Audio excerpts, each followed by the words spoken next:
According to the experts, the drought and the water restrictions have pushed the state's trees to the limit and beyond. Last summer, it was even estimated up to 15% of them were dead or dying. The recent rains may have provided some relief, but when perfectly healthy trees are being felled in the name of progress, it's got people asking, just how much do we really care about our trees?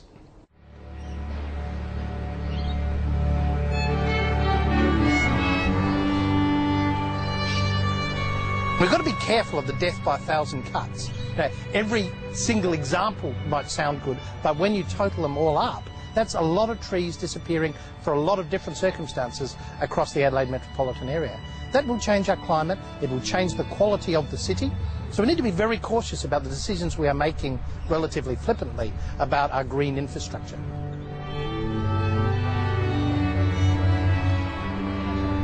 After the recent downpours, the parklands look green and lush.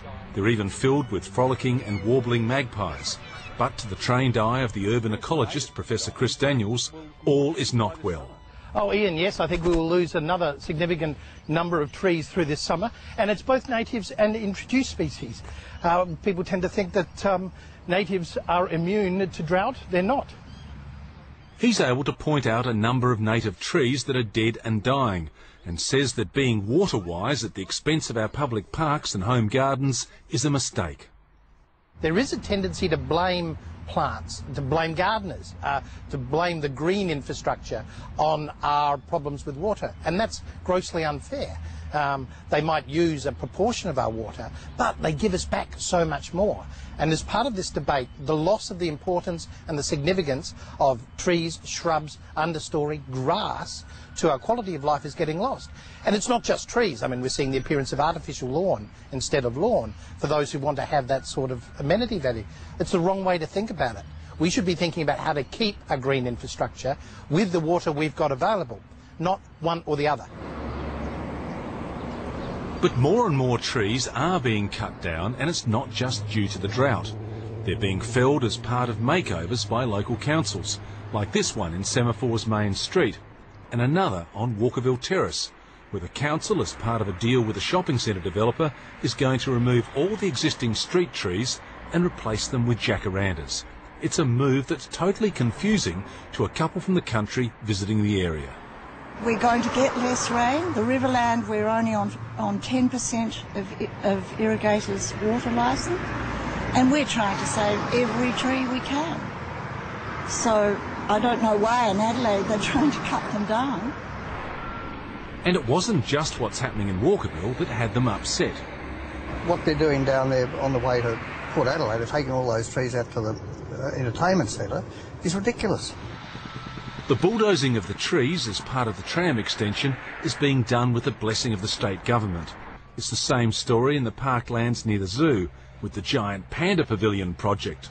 The moment there's any negative to a tree, the solution is remove the whole tree. Now, once a tree is gone, it doesn't come back. I mean, we can plant little seedlings somewhere else, but they're going to take decades, 50 years, 100 years to become a really significant, wonderful tree. So this quick decision to remove rather than to treat or to manage or to find other solutions to the problems is really a big issue. The irony of clearing some of Adelaide's urban forest to help create the pavilion for the giant pandas that are on the endangered species list because of deforestation hasn't escaped the notice of Adelaide City Councillor Anne Moran. I understand the council was told that the trees had to be removed to allow pathways for better access for the hordes of people that are going to be stampeding to see the pandas, and I'm sure there will be lots of people.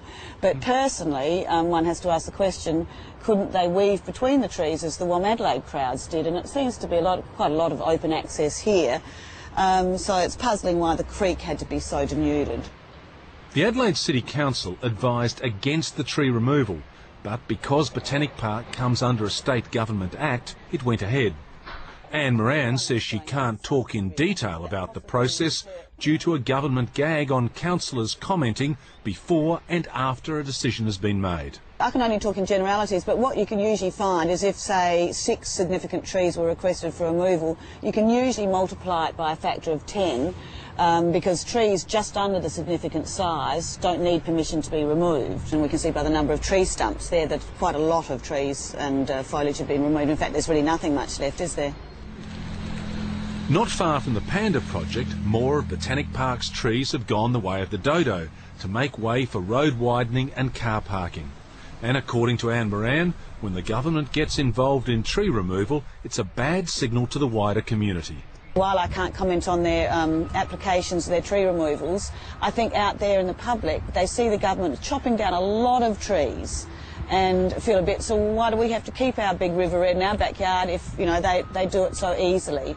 I'm sure they don't, but I think that's the perception out there, that they're pretty chop happy at the moment. But the Minister for Planning has responded by stating that when it comes to significant trees in the parklands, the Independent Development Assessment Commission, rather than the Council, is the approving authority.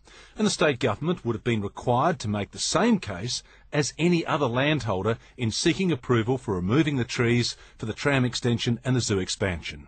People haven't decided that we need to support trees and that we have a responsibility towards looking after our trees, whether it be the big ash right out the front of our place or trees in the parklands.